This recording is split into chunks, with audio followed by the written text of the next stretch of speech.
माना कि अच्छे दिन का वादा जुमला था, लेकिन महिलाओं के लिए कुछ वादे किए गए थे, उन्हें भी जुमले की तरह ठंडे बस्ते में डाल दिया गया। इन 4 सालों में बेटी बचाओ बेटी पढ़ाओ का तो खूब शोर हुआ, पर मिला क्या? कपड़े की साइज पर हिदायत, किससे प्यार शादी करें इसकी लिस्ट, कहां और कब घूमना है इस पर निर्देश। फिर से चुनाव होंगे, फिर से वादों की झड़ी लगेगी, लेकिन उन वादों का क्या जो बीजेपी ने 2014 के मैनिफेस्टो में हम महिलाओं से किया था, जिसके पूरा होने का हमें बेसब्री से इंतजार था।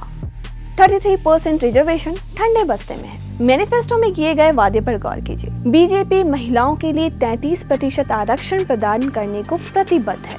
महिलाओं को 33% आरक्षण का बिल 2010 में पास करा लिया गया था, लेकिन लोकसभा में समाजवादी पार्टी, बीएसपी और राष्ट्रीय जनता दल जैसी पार्टियों के भारी विरोध की वजह से ये बिल पास नहीं हो सका था। लेकिन अब तो मोदी सरकार के पास ऐसी कोई मजबूरी नहीं है, उनके पास बहुमत है।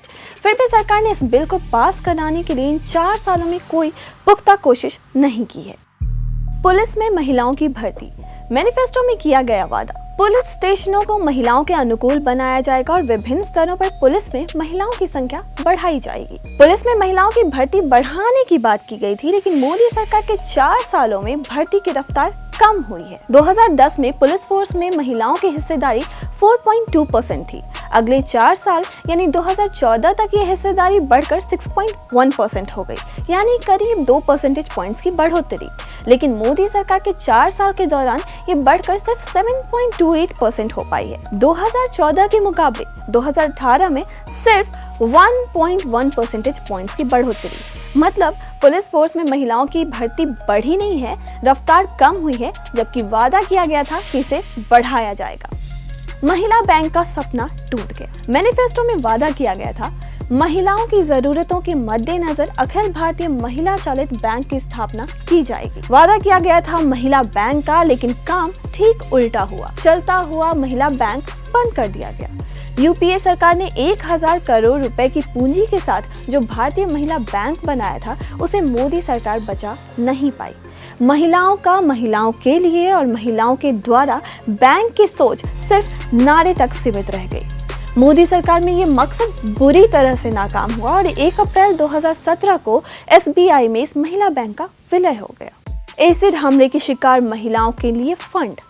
मैनिफेस्टो में कहा गया था, एसिड हमले की शिकार महिलाओं के कल्याण के लिए सरकार एक कोष बनाएगी, ताकि ऐसी पीड़ितों के इलाज और कॉस्मेटिक सर्जरी के मेडिकल खर्च को उठाया जाए। बीजेपी ने एसिड अटैक की शिकार महिलाओं के इलाज, दवा और कॉस्मेटिक सर्जरी के लिए एक फंड बनाने का वादा तो किया था।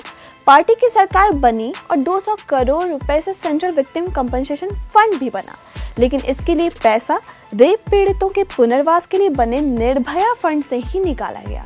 इस फंड से ही रेप, मानव तस्करी की शिकार महिलाएं, एसिड अटैक सर्वाइवर्स, बॉर्डर पार से होने वाली गोलीबारी की शिकार महिलाओं की मदद होने लगी। मतलब साफ है, महिलाओं के प्रति अलग अलग अपराधों को खत्म करने और अपराध की शिकार महिलाओं की मदद करने का जो फोकस था वो बंट गया। बीजेपी के 52 पन्नों के घोषणा पत्र में महिलाओं से जुड़े वादों को विशेष जगह दी गई थी। लोकसभा चुनाव में महिला वोटर्स ने भी रिकॉर्ड 65% वोटिंग की। जाहिर है आपको लाने में, आपकी जीत में उनके समर्थन का भी योगदान है, लेकिन हमसे किए गए वादे बस वादे ही रह गए।